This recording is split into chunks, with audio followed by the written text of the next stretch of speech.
पाठ 15। एक शहर 21वीं सदी का। पाठ प्रवेश। शैक्षिक भ्रमण अक्सर जानकारियों का खजाना होते हैं जो छात्रों की ज्ञान पिपासा को शांत करने और मानसिक विकास के लिए भी आवश्यक होते हैं।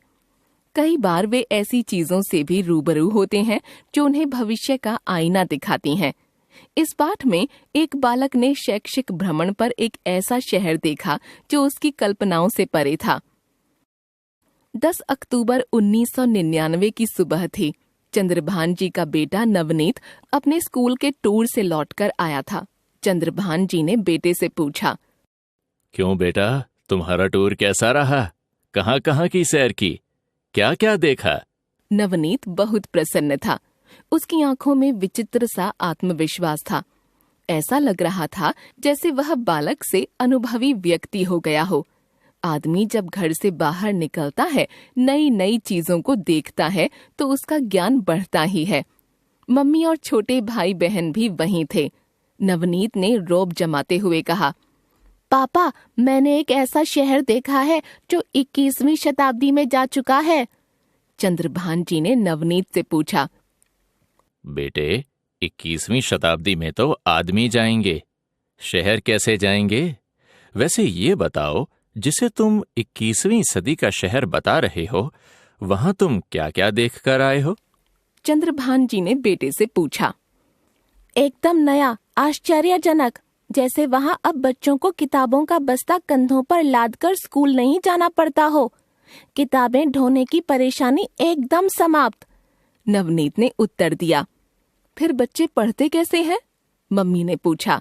पूरा शहर कंप्यूटराइज्ड है मम्मी। हमें एक घर में ले जाया गया। वहाँ हमारी भेंट 7वीं क्लास में पढ़ने वाले एक बालक से हुई।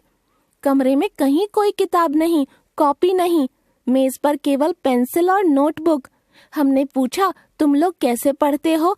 शिक्षा की व्यवस्था कैसी है यहाँ?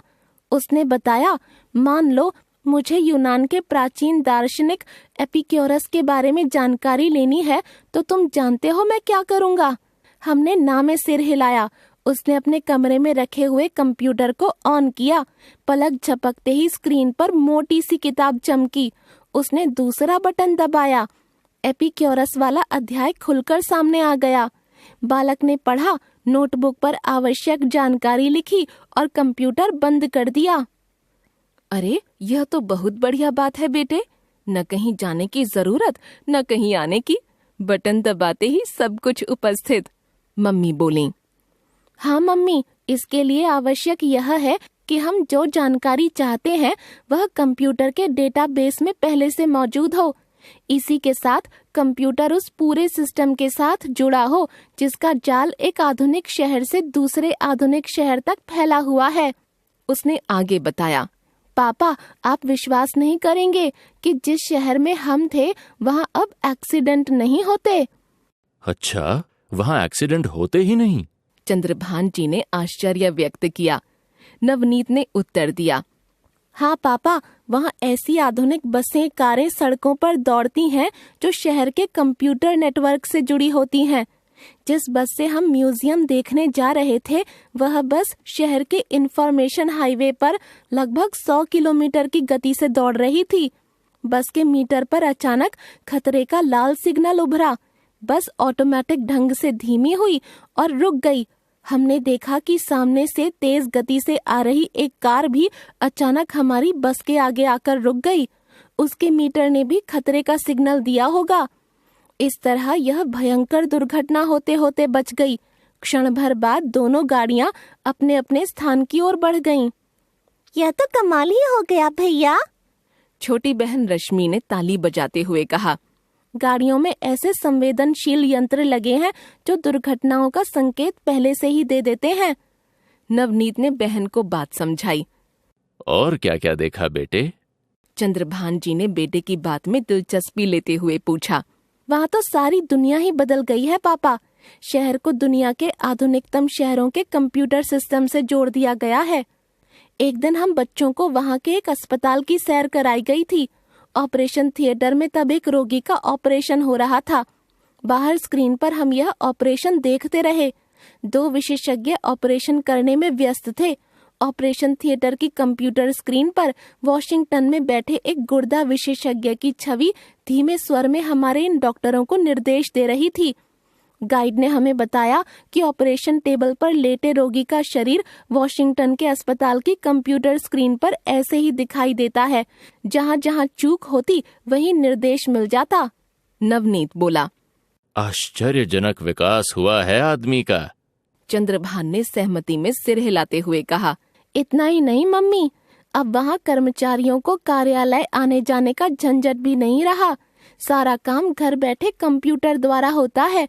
बस एक कंट्रोल रूम होता है, वहीं से घर बैठे कर्मचारियों का काम नियंत्रित किया जाता है।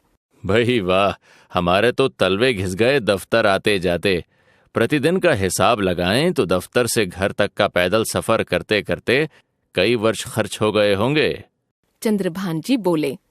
पापा, हमने एक और मजे की बात देखी। नवनीत को अचानक अपनी यात्रा का एक और अनुभव याद आया। पापा, हम एक जनरल स्टोर में गए। गाइड ने हमें निर्देश दिया था कि देसी वस्तुओं के इस जनरल स्टोर में हम कोई विदेशी उत्पाद मांगे। हमने ऐसा ही किया। हमने स्टोर के मालिक से जापानी कैमरा मांगा। उसने कंप्यूटर ऑन किया। स्क्रीन पर कैमरे का चित्र मौजूद था। हमने ढंग से कैमरा दिखाने का आग्रह किया। स्टोर मालिक ने एक और स्विच पर हाथ रखा और कहा, केवल चंद घंटों की प्रतीक्षा कीजिए, कैमरा आप तक पहुंच जाएगा। अपना पता नोट कराएं। दरअसल पापा, जो देश साझा बाजार से जुड़ गए हैं, वहाँ व्यापार की स्थिति ऐसी नहीं रही है जैसी यहाँ है। आदमी का पूरा जीवन कंप्यूटराइज्ड हो गया है। आप अपने कंप्यूटर पर बिना बोर हुए खेल सकते हैं। खेलने के लिए अगर आपको साथी चाहिए तो वह भी मौजूद है। टीवी पर आप जब चाहें अपनी मर्जी के कार्यक्रम देख सुन सकते हैं। टीवी सेंटर वालों की मर्जी के अधीन नहीं रहे हैं लोग अब। पर बेटे, ऐसे शहर में रहने वाले आदमी को भी तो इतना ही आधुनिक और ज्ञानी होना पड़ेगा जितना आधुनिक वो शहर है। बिल्कुल पापा, अज्ञानी और अशिक्षित आदमी का काम नहीं चलेगा। वहाँ सबको पढ़ा लिखा होना पड़ेगा। मुझे लगता है कि पूरी दुनिया एक साथ 21वीं सदी में प्रवेश नहीं कर पाएगी। दुनिया का काफी बड़ा भाग पीछे रह जाएगा और यह एक तरह का असंतुलित विकास होगा। नवनीत ने उत्तर दिया। पर ऐसा नहीं होना चाहिए बेटे। समान रूप से सबका विकास हो, सब शिक्षित हों, सब ज्ञानी हों, तभी तो आनंद है आधुनिक दुनिया में जीने का। चंद्रभान ने सभी के लिए समान अवसर जुटाने पर बल दिया। नवनीत बोला, लेकिन यह मेरी कल्पना का शहर है पापा, आप समझ रहे होंगे। चंद्रभान जी ने नवनीत की बात काटी। तुम्हारी कल्पना में कोई एक शहर नहीं, सारी दुनिया ही होनी चाहिए बेटे। लेखक गिरिराज शरण अग्रवाल।